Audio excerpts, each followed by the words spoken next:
Just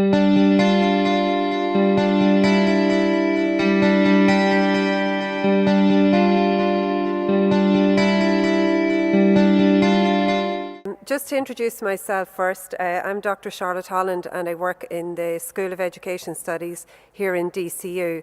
And myself and my colleague, Dr. Colm OSullivan, are jointly going to give the presentation today on perspectives and practices in education for sustainability.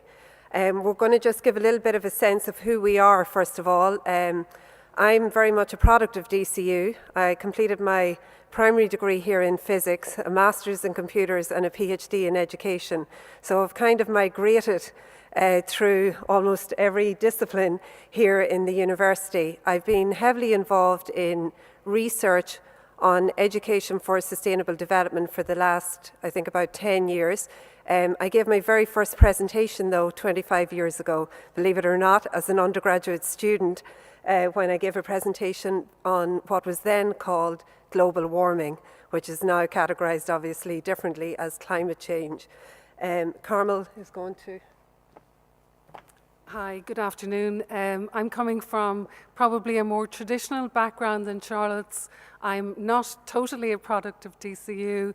My undergraduate work was in NUIG, as it's now known, in Galway, and then I returned to education after having spent quite a number of years teaching at second level in an area of social deprivation in Dublin, but also in inner city London.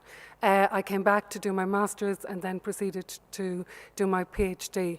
My interest in sustainability is coming very much, I suppose, in more recent times from my interest in Educate Together, which is a multi-denominational school movement in Ireland. And as a director of that organisation, I'm responsible for the development of the ethical curriculum, the equivalent to religious education curricula in other jurisdictions. So we've had our long and tried and tested arguments as to where we're coming from with regard to sustainability, and I think it's made us into the team we are today. So hand back to Charlotte. Okay. So just to give you an outline of the brief structure of today's talk, I'm going to introduce, I suppose, the concept, or I suppose our concept of what education for sustainable development is. Then I'm going to give a very practical example of how sustainability is being infused in the undergraduate and postgraduate programs here at DCU and elsewhere. And Carmel's going to talk about, at a policy level within the EU, what's happening and how sustainability is being infused as a result of projects like the Include Ed project, which was a project that looked at social inclusion and social exclusion in terms of education.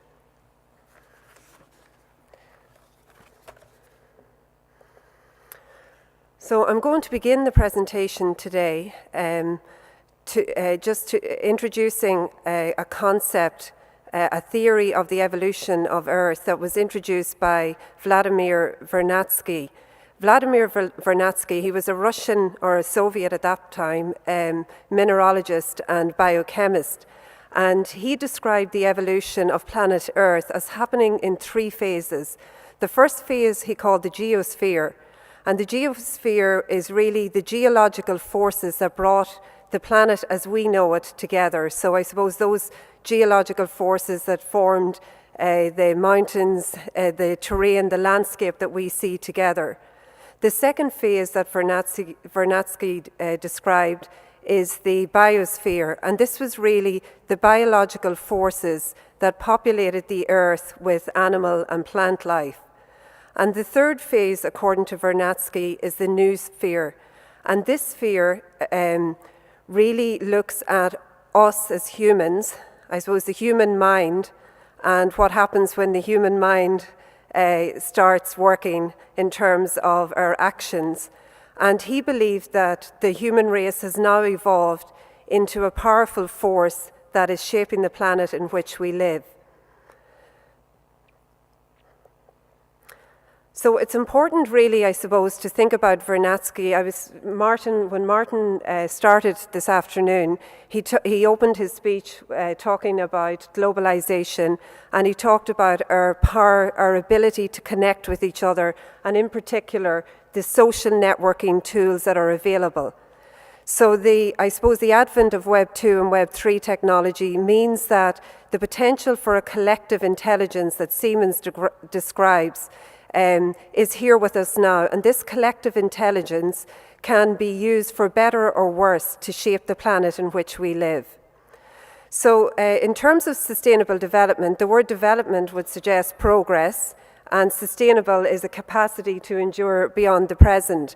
And one of the most well-known definitions of what constitutes sustainable development is the definition that emerged from the Brundtland Report back in 1987.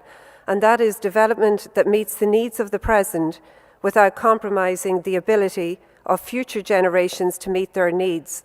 And this is a very important definition because it introduces two concepts, that of needs, so the notion that we do have needs, and of limitations, that we need to be careful that we don't overuse the resources that are there.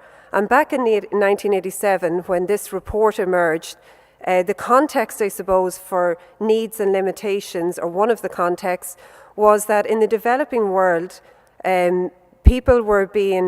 poverty was sometimes being alleviated by the extraction of natural resources in underdeveloped countries. And the Brundtland Commission wanted to raise awareness that this wasn't really sustainable in the long term.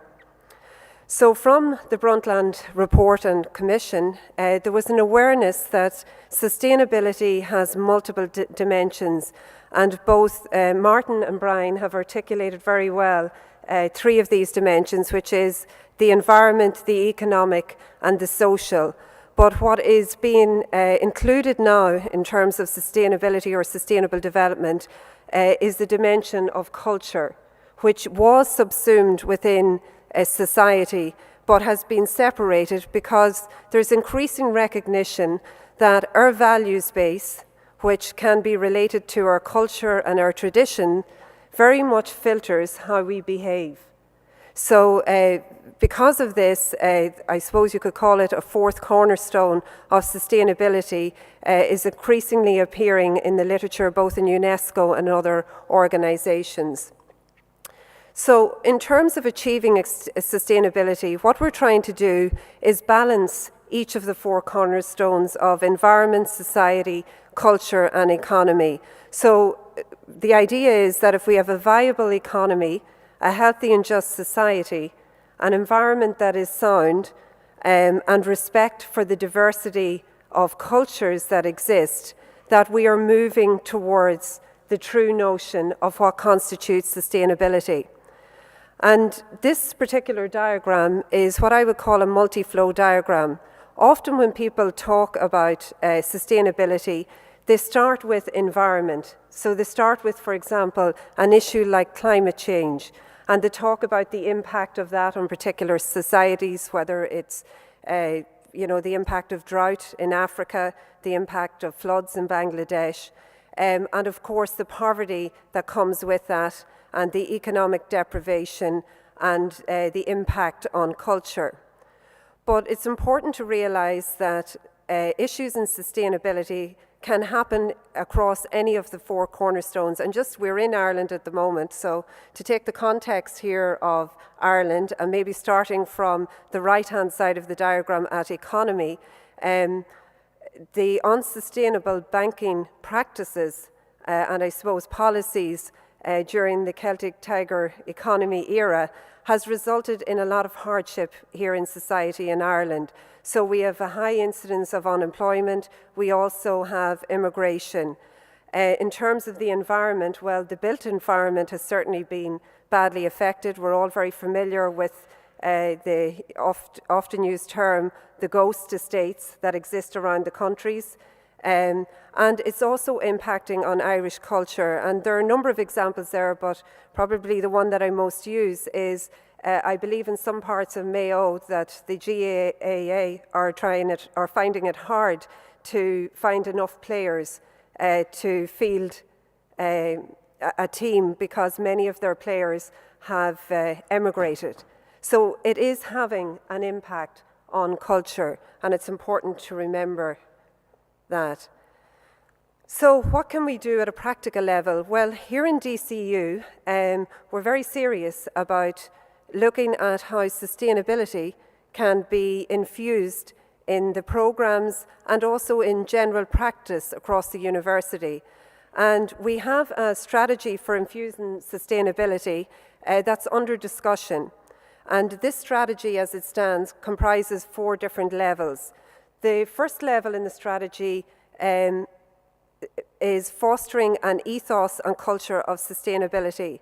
And when Bob spoke this morning very eloquently, he mentioned within his framework for universal sustainability the notion of having a vision and having a mission, and the notion of including people in that. It's very important to foster this ethos and culture of sustainability, so you must start including people not just at management levels, not just heads of schools or heads of faculties, but people in all areas of the university, at administrative level, at service level, at academic level, and of course I don't want to use the word consumer, but the students themselves. The second level in the strategy for infusing sustainability looks at the whole process of infusing sustainability in the programs here at DCU and also in our teaching and learning in our practice. And I'm going to talk further about that in the next slide, so I'll come back to that. The third level, infusing sustainability in general practice, this is also known, I suppose, as greening the campus.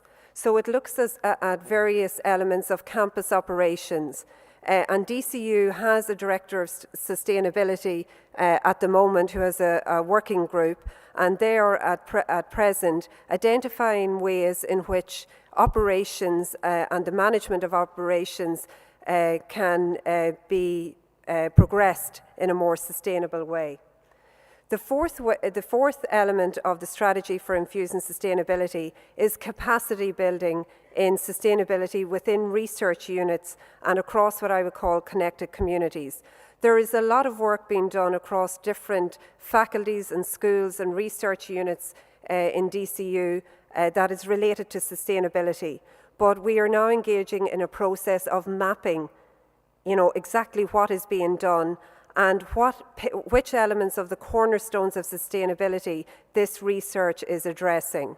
And in terms of the connected communities, Brian mentioned the Greenway, which DIT is part of, looking at how sustainability can be infused in the many networks and connections that DCU has with the wider community.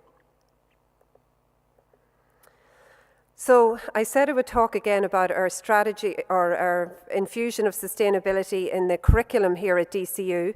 The School of Education Studies is involved in a Tempus, it's called the Ruckus Project, and the acronym stands for Reorienting University Curricula towards Sustainability.